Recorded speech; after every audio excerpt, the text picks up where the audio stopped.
Hello, everybody. Today we're in Caistor-on-Sea on the Norfolk coast on a lovely sunny day. Well, it's not, but you can imagine. Anyway, we are talking shooting modes, the three most common shooting modes, and what you'd use them for in your photography. Right, number one whoa, Is aperture priority, often signified, hey, that was close, by an AV on your mode dial. Now, you'd use this mode if you wish to choose the depth of field in your image and you want to let your camera choose everything else. So you choose the aperture, you choose where you want the depth of field to be and how much of your image is in focus, and then you allow the camera to choose the shutter speed, which matches your depth of field and then produces a balanced exposure. I'm shooting this beach and I would like the image to be in focus from front to back. So in this case, I would use personally f11.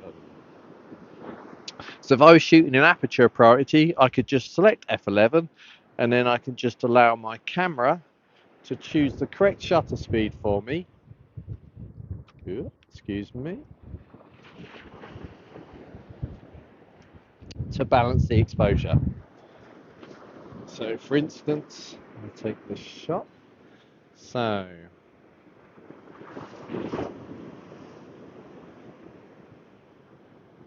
right, I'm in aperture priority. I'm choosing f11, and this means the camera is decided to give me a 1.3 second exposure in order to give me a balanced exposure. And that's because I'm working on ISO 100. If I were to choose a different aperture, such as f4, and I wanted to focus on this post in front of me, the camera now decides to give me a shutter speed of 1/6 of a second to give me a balanced exposure.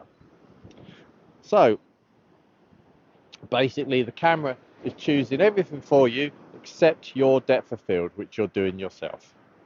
Right, so the next most commonly used mode on a camera is shutter priority, which is signified on my Canon here by the letters TV, which stands for time value. So what we're doing now is we are choosing how fast we want the camera to shoot, what shutter speed we want it to use, but we're allowing the camera to choose the aperture itself. So I'm going to, if I wanted, for instance, to freeze this sea, and I wanted it capture the waves totally frozen, I would shoot, say, what would I shoot? I'd have 1/200th of a second. Oh, there you go. And my camera is now choosing the aperture to match my shutter speed to give me a balanced exposure. And in this instance, the camera is choosing an aperture of f5. Now, these modes are brilliant if you want to shoot, say, a lot of portrait photographers will shoot in aperture priority because they will shoot around f1.8, 1.4, so on and so forth. If they want to just have the focus on their model and they want the background to be blurred. And whoop, for motorsport, you'd often, or shooting birds, wildlife, that sort of thing, you'd often use shutter priority because you want to freeze the action of whatever it is you're capturing. So say it's a bird flying through your shot. You don't want to be worrying about what aperture you're shooting at. You just want to prioritize capturing whatever it is in flight. So you're choosing the shutter speed because that's the shutter speed you need to capture it, and you're letting the camera work out everything else for you. But being a landscape photographer, I personally like to shoot in full manual mode. So this gives me total control over the camera. So I am choosing the aperture myself, and I'm choosing the shutter speed myself, and I'm choosing the ISO myself. So I choose the depth of field, I choose how fast I shoot, and occasionally I will shoot an aperture priority if I haven't got time, if I'm trying to catch a shot real quick and I haven't got time to mess around with the settings, I will then shoot an aperture priority. For me, 99% of the time, I'll shoot in full manual mode because full manual mode gives you the most control over what it is you're trying to capture.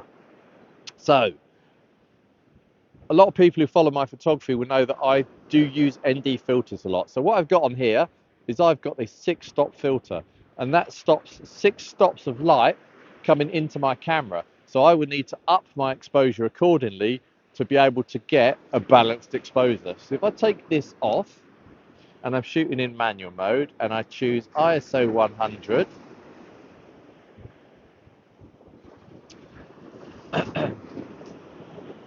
so I choose F11, which is, like I say, this is what I generally shoot at. So F11, these settings in manual means to get a balanced exposure, I've got to shoot at 1/40th of a second, which gives me a shot.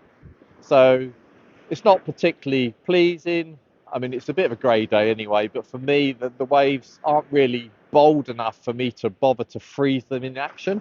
So there's no point in really shooting fast. What I'd like to do is, because I'm probably going to, oh, there's a seal. Hey, oh, 2 seconds, I'll see if I can catch him. Do, do, do, do, do.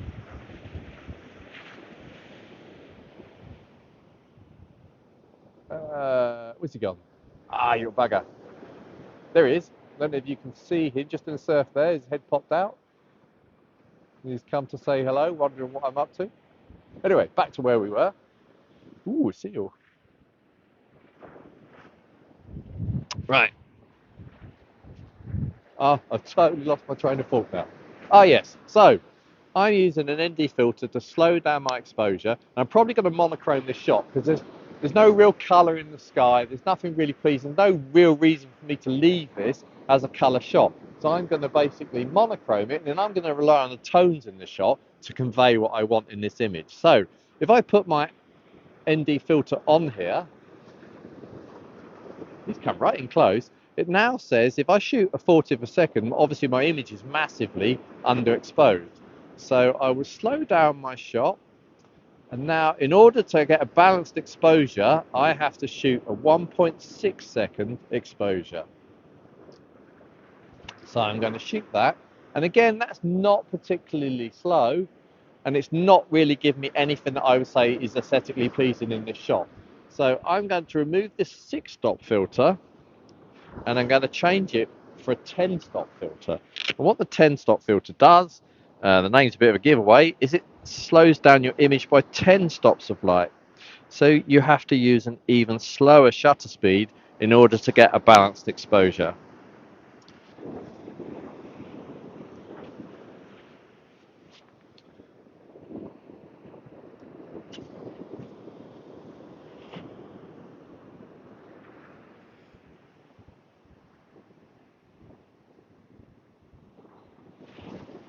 Right. Oh, excuse my throat, I've got a bit of a chest infection.